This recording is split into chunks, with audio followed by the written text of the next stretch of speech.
Bihar board की पुस्तक है इतिहास की। इसमें जो है पिछले वीडियो में पेज नंबर 24 के 23 से 24 के प्रश्न थे और अभी 24 से 25 के प्रश्न हैं।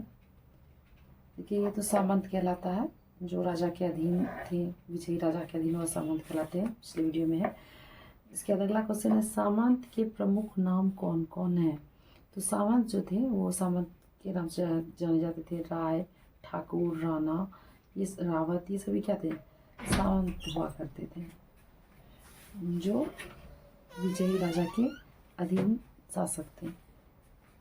फिर है, परम भट्टारक परमेश्वर महाराजा धीराज श्री भोजदेव के चरणों में रहने वाले महासामंत महाराजा धीराज श्री चितिपाल का शासन था।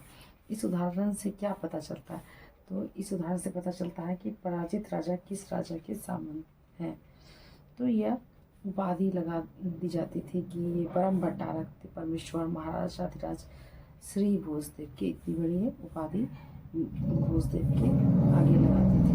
और ये छोटी उपाधि जैसे कि ये बड़ी उपाधि जो विजयी राजा थे उसके आगे रहती थी, और जो उपाधि छोटी है तो वह पराजित राजा के आगे लगी रहती थी, जैसे कि महासामंत महाराजा धीराज श्री चितिपाल का शासन था।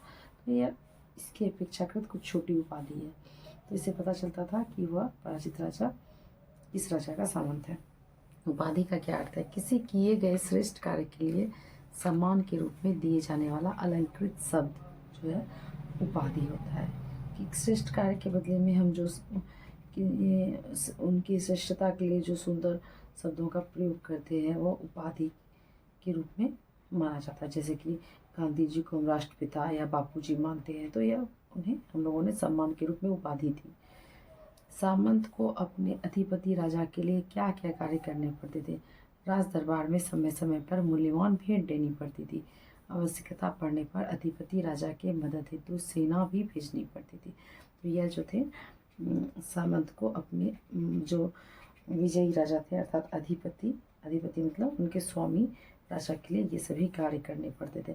सामंती व्यवस्था क्या है, भूमि के स्वामित्व और उससे संबंधित सेवा की कुछ शर्तों पर आधारित व्यवस्था जो थी वह सामंती व्यवस्था थी।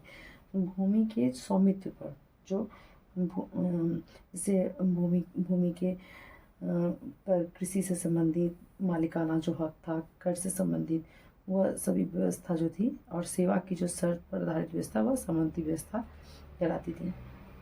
महाराजा धीराज राजाओं के राजा परम भट्टारक परमेश्वर त्रिभुवन चक्रवर्ती तीन भूमों का स्वामी आदि उपाधियों से क्या पता चलता था।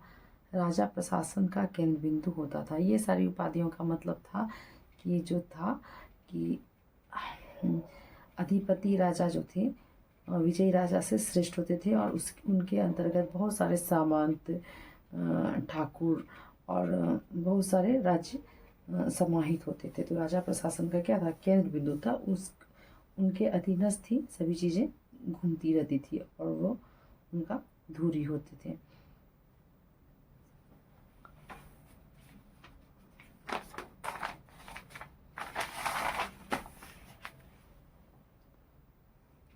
फिर संधि विग्राहक का क्या अर्थ होता है। तो विदेशी विभागों का प्रधान जो था वह संधि विग्राहिक कहलाता था। अक्षपटालिक का क्या अर्थ होता था। आर्थिक या राजस्व मंत्री जो थे वो अक्षपटालिक कहलाते थे। भंडागारिक का क्या अर्थ होता था। राजकीय भंडार का अधिकारी जो थे वो भंडागारिक कहलाते थे। यह उस समय की सामंती व्यवस्था के समय में ही ये थी। मध्यकालीन भारत के समय में ये सभी जो थे विभाग थे। फिर समय के साथ साथ जो थे सबके पद में और नाम में भी परिवर्तन हुए हैं। महादंडानायक का क्या अर्थ होता था। पुलिस विभाग का प्रधान। राज्य की आय का मुख्य स्रोत क्या होता था, राजस्व था, टैक्स कर। राजयोग का या ऊपरी कर किसे कहते थे, तो इसे राजस्व को ही कहते थे, टैक्स को ही कहते थे। मध्यकाल में किसानों को कितना भूमि राजस्व देना होता था, 1/6 तथा 1/3 के बीच। लगान का बड़ा हिस्सा किसके निर्माण में लगाया जाता था, मंदिरों और किलों के निर्माण में लगाया जाता था। राजा लोग प्राय ब्राह्मणों को अनुदान में क्या देते थे? तो राजा लोग जो थे ब्राह्मणों को दान के रूप में, अनुदान सिर्फ लगा है लेकिन इसका अर्थ दान ही होता है, अनुदान के रूप में भूमि देते थे, भूमि दान दिया करते थे।